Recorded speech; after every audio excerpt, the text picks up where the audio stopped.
Ora viva! Sejam bem-vindos a mais uma edição do Regulação da Economia, um programa onde o rigor e a ética de informação institucional são os nossos compromissos. Nesta 38ª edição do programa Regulação da Economia, destacamos as visões das entidades reguladas pela ARME face à catástrofe que assolou a ilha de São Vicente no passado dia 11 de agosto.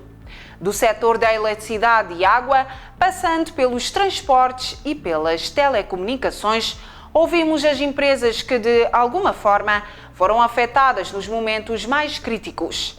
Além de partilharem os danos sofridos, estas entidades apontam também as melhorias já registadas nos seus serviços até à data, revelando o esforço contínuo para garantir a resiliência e a qualidade dos serviços essenciais à população. Na sequência da forte tempestade que recentemente assolou a ilha de São Vicente, a ARME traça um panorama junto das entidades reguladas com o objetivo de compreender as medidas que estão a ser adotadas para mitigar os impactos deste fenómeno climático. Entre as empresas afetadas está a empresa de distribuição de eletricidade de Cabo Verde, EDEC, que registrou estragos significativos nas suas infraestruturas. Em declarações à Regulação da Economia, o presidente do Conselho de Administração da EDEC, Luís Teixeira, adiantou que a reposição do serviço de distribuição de água já está em curso desde o dia 19 de agosto e que a empresa tem em marcha várias intervenções para restabelecer a normalidade. Eu acho que conseguimos recuperar, não diria que, volto a dizer agora, a questão da distribuição. Estamos com muitas tubagens ainda expostas e algumas rupturas, mas graças a Deus penso que vamos conseguir sair e depois agora pensar em alguma medida de resiliência. Queria passar essa mensagem também de estamos a trabalhar num plano também não só de recuperação de prejuízos, mas sobretudo para medidas de resiliência, ver redundância. Nós, como disse, só temos um centro de captação de água em São Vicente. O Governo, sabemos que quem lidera através do Gabinete de Crise também esteve connosco, estamos a avaliar tecnicamente e financeiramente também estamos a falar de projetos muito com orçamentos, custos avultados, que é analisar a questão de uma eventual segunda captação de água, diria-se captação e a mesma dessalinização. Como disse, em São Vicente temos a captação que é João Ribeiro e temos toda a dessalinizadora que está a Matiota. Mas na Matiota nós não tivemos nenhum problema na dessalinizadora, mas sim foi na captação da água, a nível das bombas que fazem a bombagem para Matiota. Neste momento temos 4 bombas, normalmente funcionamos com 3. 2 já estão recuperadas, a terceira está em fase de recuperação e penso que a quarta muito em breve. Luís Teixeira, que esteve de visita às ilhas de São Vicente e Santo Antão, acompanhado por outros membros do Conselho de Administração, pôde constatar no terreno os trabalhos em curso nas vias públicas em resposta aos estragos provocados pela tempestade que assolou a região. O PCA da Eletra, EDEC, aproveita a ocasião para alertar a população sobre os perigos associados a cabos de alta tensão soltos nas ruas, apelando à máxima prudência e ao respeito pelas sinalizações de segurança. Nós já sinalizamos, sobretudo nas zonas, nas estradas, está tudo sinalizado. Pedimos às populações para terem algum cuidado, para não se aproximarem desses cabos. Também, sobretudo, se virem algo para informar a EDEC. Nós temos equipa todos os dias no terreno a trabalhar de dia e noite para normalizar. São Vicente neste momento são quase, diria 100% tem eletricidade, mas como com a chuva os pontos fracos começam a aparecer. Nós temos tido várias avarias depois da normalização, são pontos fracos que começam a aparecer quando pomos os cabos em tensão. Mas a nossa equipa tem corrigido e penso que neste momento diria que a situação está normalizada, mas ainda há muito trabalho. Agora temos que reconstruir a rede, vai ser necessário investimentos. Nós já fizemos o levantamento dos estragos, vamos mandar também ao Governo o levantamento dos estragos, tanto na eletricidade como na água. e também vamos mandar a Agência Reguladora Multissetorial da Economia, todos os estragos que nós tivemos, são centenas de milhares de contos que tivemos, mas já temos uma primeira estimativa, enviaremos muito em breve. Santo Antão também penso que tivemos muitos estragos na eletricidade, muitos, mas os valores são menores. São Nicolau também, não se falou aqui também São Nicolau. São Nicolau nós tivemos aqui algum stress, porque a nossa central de Cacimba é uma central que tem uma estrada que passa uma vala, passa cheia. Tivemos toda essa estrada obstruída, mas graças a Deus tínhamos combustível em stock. Mas com o apoio da Câmara Municipal conseguiram resolver a questão da estrada e hoje estamos a abastecer sem problema. Em termos de São Nicolau, a nossa maior preocupação era o abastecimento da central de Cacimba, mas penso que está resolvido. O mais importante que, em termos macro, já temos a produção de água, já temos a distribuição, os reservatórios também estão a receber água, temos água com qualidade, que passaram pelos parâmetros de qualidade. Pouco a pouco vamos retomar a normalidade.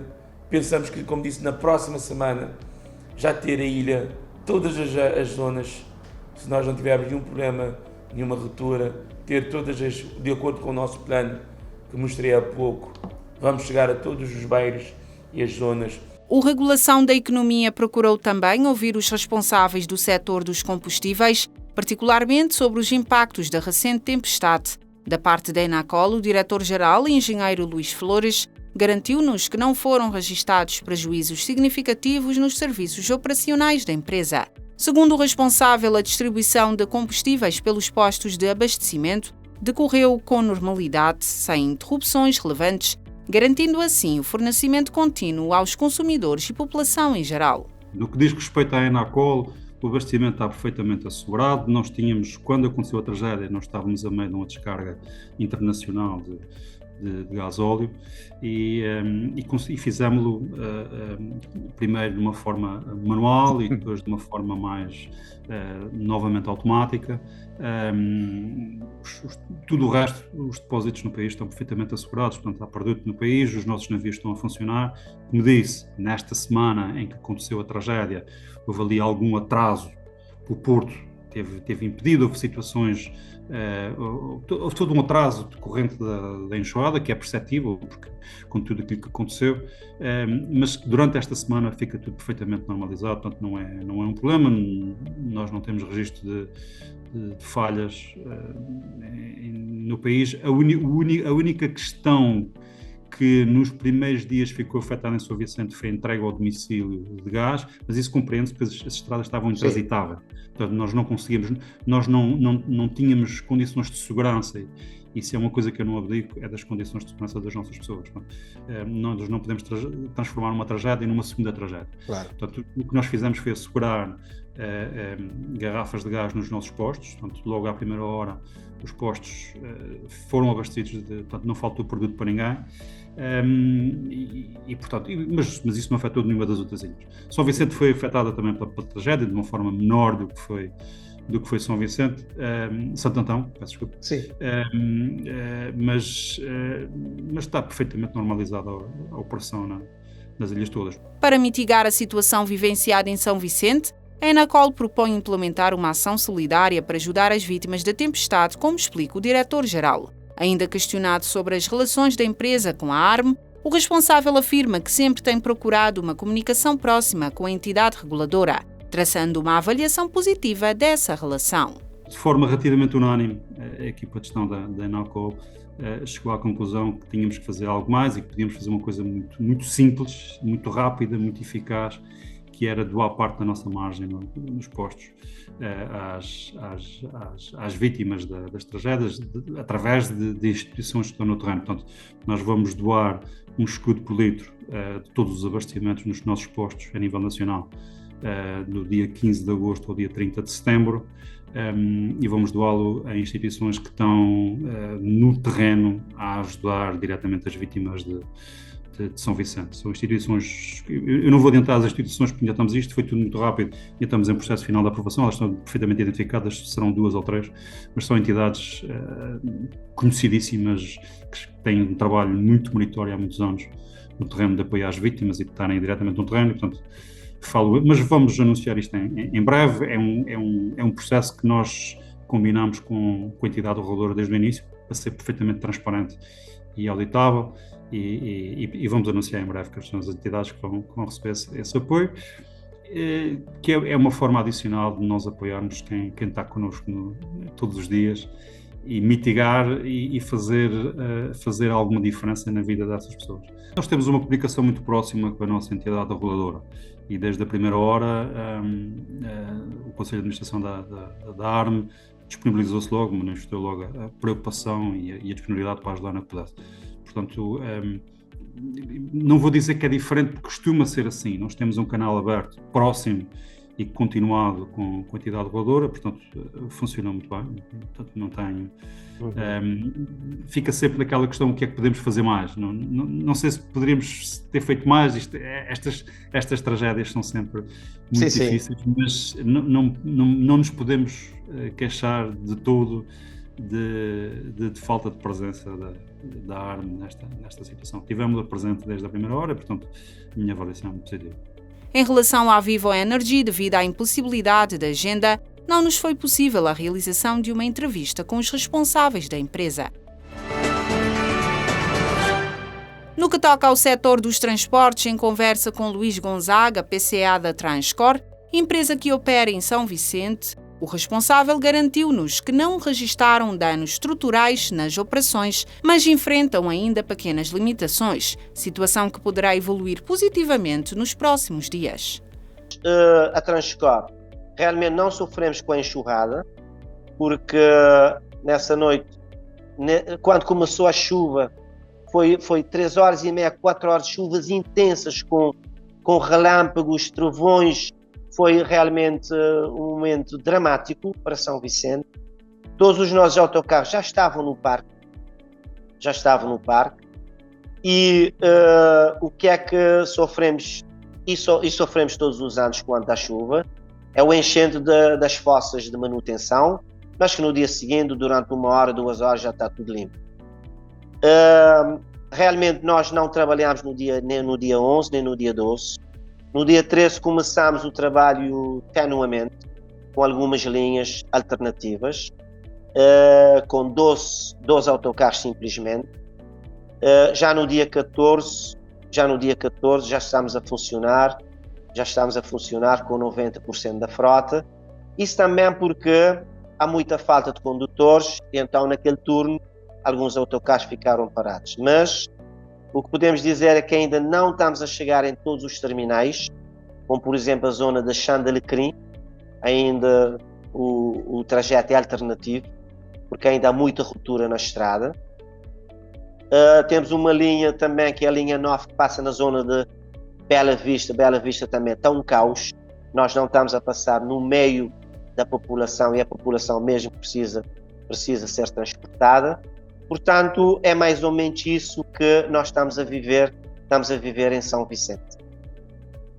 Não fomos afetados pela enxurrada, mas já começamos a ser afetados pelas condições de exploração. Por exemplo, só ontem tivemos 8 casos de molas partidas devido à suspensão, dos órgãos de suspensão. Já 6 ou 7 avarias na parte elétrica, por causa da chuva, água e companhia limitada e umidade. Mas são coisas que vamos ultrapassando. Nós temos consciência que a equipa de limpeza ainda não conseguiu chegar em todas as vias. Há prioridades das pessoas que tinham que ser evacuadas, têm que dar uma maior atenção a essas pessoas em termos de alimentação, em termos de afeto, enfim, de tudo. Portanto, é isso que nós estamos a viver nesse momento em São Vicente. Luís Gonzaga prevê que em um mês poderão estar a operar a 100%, abarcando todas as linhas que a empresa dispõe. Já em relação à segunda transportadora de passageiros urbanos em São Vicente, Transportes Amizade, tentamos contactar o seu presidente para partilhar a sua visão, mas sem sucessos.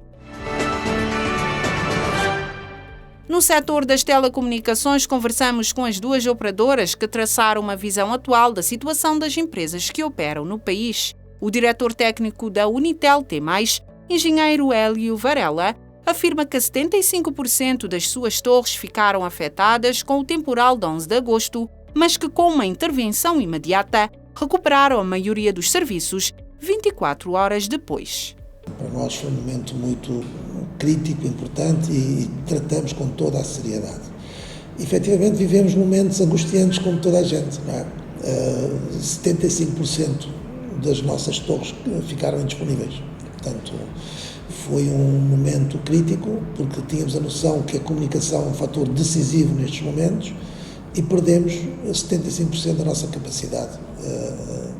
Mas também reagimos de imediato. No próprio dia 12, baixamos esse número de perda de 75% para 58%, começamos imediatamente a atuar lá onde conseguiríamos aceder. Enviamos de imediato uma equipa para reforçar os técnicos de São Vicente e 24 horas depois, até no dia 13, já tínhamos recuperado a esmagadora maioria dos sites, exceptuando 3 sites, que é Monte Verde, que estava inacessível. Não é? E atualmente já estão todas as torres a funcionar, já se conseguiu chegar a Monte Verde, já conseguimos atuar sobre esse site. Portanto, neste momento é com alguma satisfação que dizemos que, do ponto de vista dos serviços, já estamos a operar. No entanto, não ficamos por aí. Entendemos a dor, o sofrimento e as dificuldades que estamos todos a viver em São Vicente. Portanto, também lançamos uma campanha onde todos os nossos clientes podem falar gratuitamente entre si. Isto é muito importante. E damos 1 GB de internet a todos os nossos clientes. Portanto, achamos que é o mínimo que podemos fazer com o que nós temos, que são os nossos recursos de comunicação, portanto, tornar gratuito, digamos, o móvel, chamadas e internet para todos os nossos clientes. Portanto, para além disto, temos também uma campanha, lançamos um número, Ligue e Doe, exatamente para quem tiver disponibilidade para doar, e apelamos que o façam, ligando para o Ligue e Doe, e esse dinheiro será 100% entregue às entidades oficiais para darem o apoio que entenderem necessário para a população de São Vicente. Por seu turno, o administrador da CV Telecom, engenheiro Francisco Almeida, explica que os serviços móveis funcionaram parcialmente devido à corte prolongada da energia em São Vicente nas primeiras horas após o desastre. O responsável lembra ainda que registaram interrupções nos serviços de rede fixa, além de sublinhar que os trabalhos de restauro foram efetuados de forma célere em zonas fora da cidade do Mindelo. No que toca às comunicações, devo adiantar que São Vicente nunca esteve, durante este período de crise, absolutamente sem comunicações. Naturalmente, um evento adverso e de extrema gravidade não deixou de afetar, aliás, como todos podemos testemunhar, das notícias e imagens que chegaram até nós. Estivemos, sim, afetados. Os serviços móveis continuaram a funcionar, ainda que parcialmente. Devo referir que cerca de 50% dos nossos sites tiveram interrupção de serviço, mas não porque os sistemas foram diretamente afetados, simplesmente devido ao corte prolongado do abastecimento de energia, o que é normal numa situação dessas para evitar riscos de acidentes e eletrocução. A empresa distribuidora de energia terá tomado as suas precauções e, numa situação de prolongado corte de energia, as nossas estações simplesmente não puderam suportar e algumas tiveram que ser desligadas. Eu gostaria de referir, em relação ao Mindelo e a São Vicente, particularmente os casos das localidades remotas, tais como Salamanca, Calhau e Bahia, que foram também afetadas. E no que toca ao nosso esforço de restauro, nós, desde a manhã do dia 11, ao tomarmos o pulso da situação, a nossa equipa da região norte mobilizou-se para o terreno com a principal prioridade de restabelecer o serviço lá onde ele terá sido afetado. Chamou-nos a atenção logo do início os casos de Salamanca e Calhau e Bahia, e chamou-nos pelo facto de termos compreendido que levaria mais tempo a restabelecer o serviço, isto por uma razão de que não havia acessos a essas localidades. Tivemos de esperar a intervenção dos serviços de emergência, de proteção civil e da Câmara para que pudéssemos então aceder a estas localidades, não é? Os serviços fixos, esses sim foram muito afetados.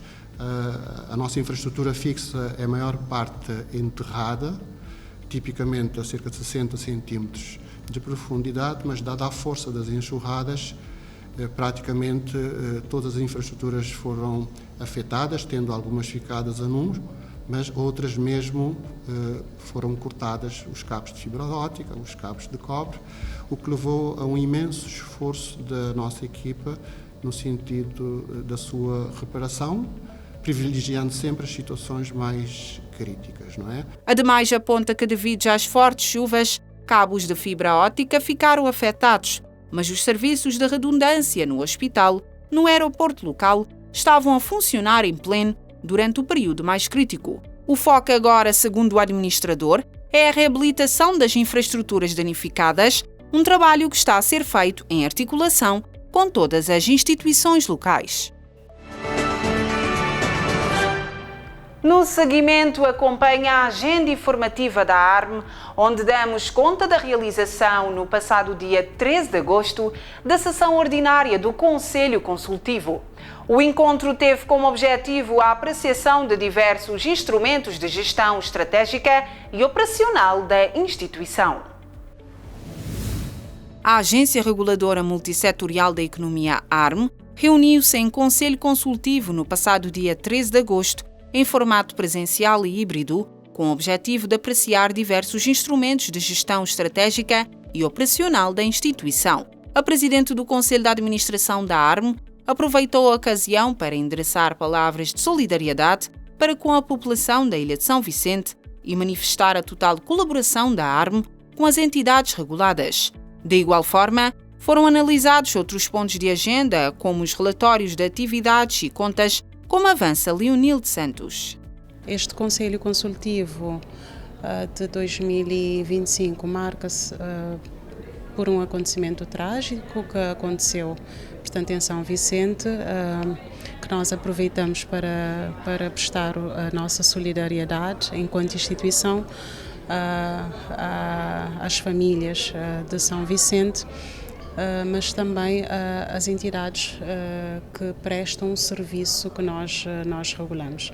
Nós estamos neste momento a tentar recolher informações junto dessas entidades para poder também medir o nível de impacto da calamidade, mas também fazer articulação e fazer aquilo que é o nosso papel, que é, portanto, garantir que sejam efetivamente prestados os serviços, nomeadamente essenciais, que são de água e eletricidade. Nós já manifestamos a nossa total colaboração em, portanto, apoiar as entidades para que efetivamente possa haver a normalização do abastecimento da água e também do fornecimento de energia. Portanto, este Conselho Consultivo marca-se com este desafio, sendo certo que há um compromisso quer da ARM, quer das entidades reguladas em trabalhar para normalizar, portanto, a situação de prestação de serviço. Em relação ao Conselho Consultivo, efetivamente estamos a dar um grande passo fazendo aquilo que é a regularização, digamos assim, aquilo que é também cobrança dos conselheiros. Nós estamos a normalizar e apresentar o relatório e contas de 2022 e 2023. Estaremos também a apresentar as contas de 2024 ainda este ano.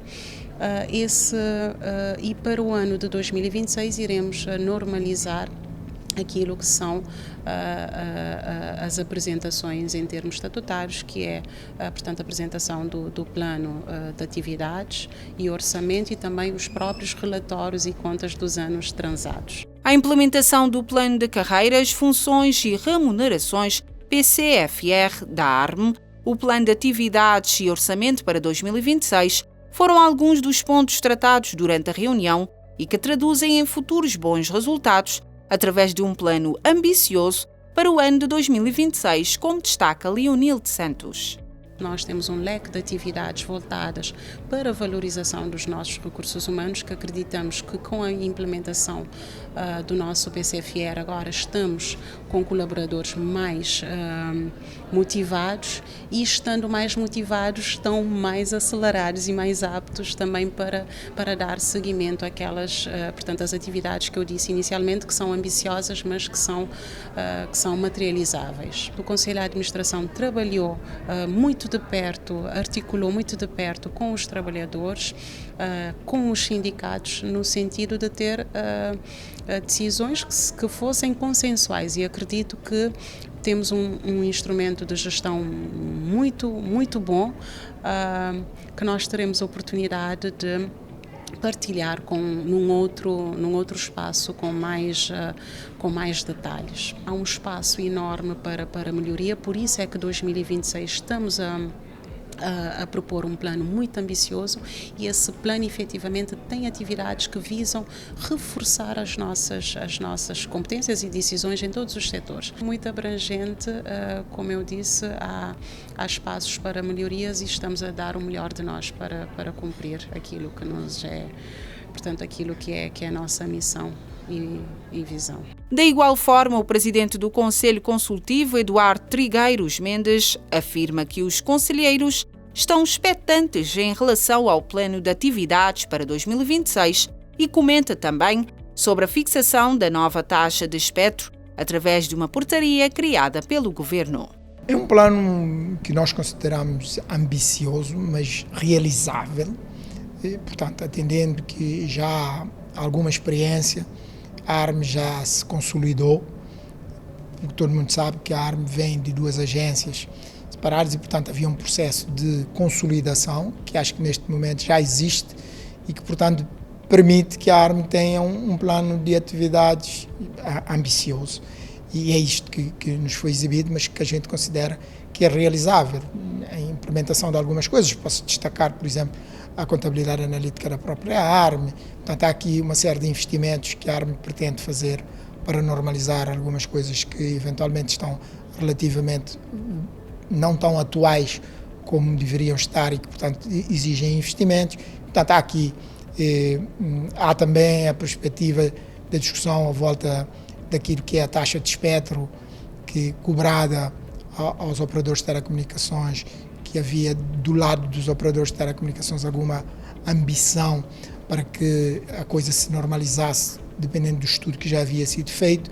Saiu uma portaria do Governo que estabelece a taxa de espectro e que, portanto, a expectativa dos regulados passa a ser cumprida e, portanto, há aqui uma série de iniciativas mesmo da ARM que nos dão a expectativa de que vai tudo se desenvolver de forma rápida e de forma eficaz. A nova portaria traz uma atualização da taxa numa perspectiva de ir em encontro daquilo que o estudo já tinha dito, que a taxa deveria ser mais baixa. E assim chegamos ao fim de mais uma edição do Regulação da Economia. Esperamos que estas informações tenham contribuído para que exerça uma cidadania mais informada e consciente. Voltamos a estar na sua companhia daqui a 15 dias.